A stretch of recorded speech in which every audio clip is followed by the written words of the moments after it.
നമ്മുടെ ഇടുക്കി ജില്ലയിൽ അത്യാവശ്യം നല്ലൊരു പച്ചപ്പും ഹരിതാഭയും ഒക്കെ നിറഞ്ഞ ഒരു സ്ഥലത്താണ് ഞാനിപ്പോൾ നിൽക്കുന്നത്. അതുപോലെ നിങ്ങൾക്ക് എൻ്റെ ബാക്കിൽ കണ്ടു കഴിഞ്ഞാൽ അറിയാം, ഒരു ഡാമാണ് നിറഞ്ഞ് തുളുമ്പി നിൽക്കുകയാണ്. ഇത് വേറൊരു ഡാമുമല്ല, നമ്മുടെ ഇടുക്കി ജില്ലയിൽ തന്നെയുള്ള പാമ്പ്ള എന്ന് പറയുന്നൊരു ഡാമാണ്. നമ്മുടെ കരിമണ്ണിലേക്ക് പവർ ഹൗസിലേക്ക് പോകുന്ന വെള്ളം ഇവിടുന്നാണ് പോകുന്നതെന്നാണ് പറയുന്നത്. പിന്നെ ഈ വെള്ളം ഇപ്പം നിറഞ്ഞു നിൽക്കാൻ കാരണം നമ്മുടെ ഇടുക്കി ജില്ലയിൽ തന്നെയുള്ള ആനയിറങ്കൽ എന്ന് പറയുന്ന ഒരു സ്ഥലത്ത് ഡാം തുറന്നു വിട്ട് അത് നേരെ പൊന്മുടി എന്ന് പറയുന്ന ഡാമിൽ വന്നിട്ട് അവിടുന്ന് പ്രൊഡക്ഷൻ, അതായത് നമ്മുടെ ഇലക്ട്രിസിറ്റി ഉൽപ്പാദനം എല്ലാം കഴിഞ്ഞിട്ട് വരുന്ന വെള്ളമാണ്. അത് നമ്മൾ വേസ്റ്റ് വെള്ളം കഴിഞ്ഞിട്ട് ആ വെള്ളം ശേഖരിച്ച് വെച്ചേക്കുന്നതെന്ന് പറയില്ലേ, അതേ രീതി തന്നെയാണ് ഇതും. വെള്ളത്തിൻ്റെ അകത്ത് വേസ്റ്റ് ചെയ്തല്ല, ഇലക്ട്രിസിറ്റി എടുത്ത് കഴിഞ്ഞാൽ.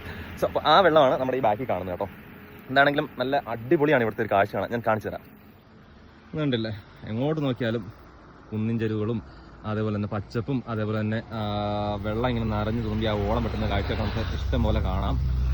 അങ്ങ് കാണുന്ന അതൊരു പവർ ഹൗസ് നിർമ്മിച്ചുകൊണ്ടിരിക്കുന്നതാണ്. ആ മുകളിൽ കാണുന്ന വെള്ള കളറിൽ നിന്നാണ് അവിടെ ഒരു പെൻസ്റ്റോക്ക് പൈപ്പിന് ജോയിന്റ് വരുന്നതാണ്. അവിടുന്ന് താഴെ കാണുന്ന ബിൽഡിംഗ് ഇല്ലേ, അതാണ് നമ്മുടെ പവർ ഹൗസ് വരുന്നത് കേട്ടോ. അതാണെങ്കിൽ നല്ലൊരു അടിപൊളി വ്യൂ ആണ് ഇത് കാണാനായിട്ട്. അല്ലേ, എന്ത് ഭംഗിയാന്ന് നോക്കി, നീലാകാശവും പിന്നെ അതേപോലെ തന്നെ നമ്മുടെ മേഘവും പിന്നെ ഈ പച്ച കളറും പിന്നെ ഈ വെള്ളമൊക്കെ കാണാനായിട്ട് അടിപൊളി വ്യൂ തന്നെയല്ലേ.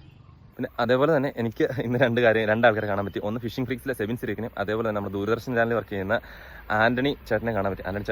ആന്റണി മുനിയറ എന്ന് പറയുന്ന ആളെ കാണാൻ പറ്റി. ഇതാണെങ്കിൽ നല്ലൊരു അടിപൊളി ദിവസം തന്നെയായിരുന്നു പറയുന്നത്. പിന്നെ ഇവിടുത്തെ ഒരേ ഒരു പ്രശ്നം എന്താ ഈ കാണുന്നുണ്ടോ, ഇതാണ് ഇവിടുത്തെ ഏറ്റവും വലിയ പ്രശ്നം. ഇവിടെ വരുന്ന സഞ്ചാരികൾ കാണിക്കുന്ന പരിപാടിയാണ്.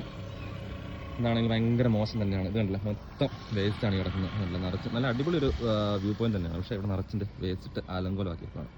ഇത് കണ്ടില്ലേ, മൊത്തം വേസ്റ്റാണ് ഇവിടെ കാണുന്നത്.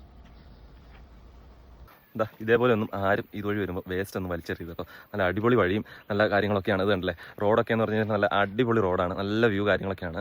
അപ്പം ഇവിടെ വരുന്ന ആൾക്കാർ ജസ്റ്റ് വാഹനം നിർത്തി ഫുഡൊക്കെ കഴിക്കുവാണെങ്കിൽ ആ വേസ്റ്റ് നിങ്ങൾ ഏതെങ്കിലും വേസ്റ്റ് ബിന്നിൽ കൊണ്ട് കളയുക, അല്ലാതെ ഇങ്ങനെ വലിച്ചു നിട്ടരുത് കേട്ടോ. ഇവിടെ ഒത്തിരി വേസ്റ്റ് അങ്ങനെ നടക്കുന്നത്.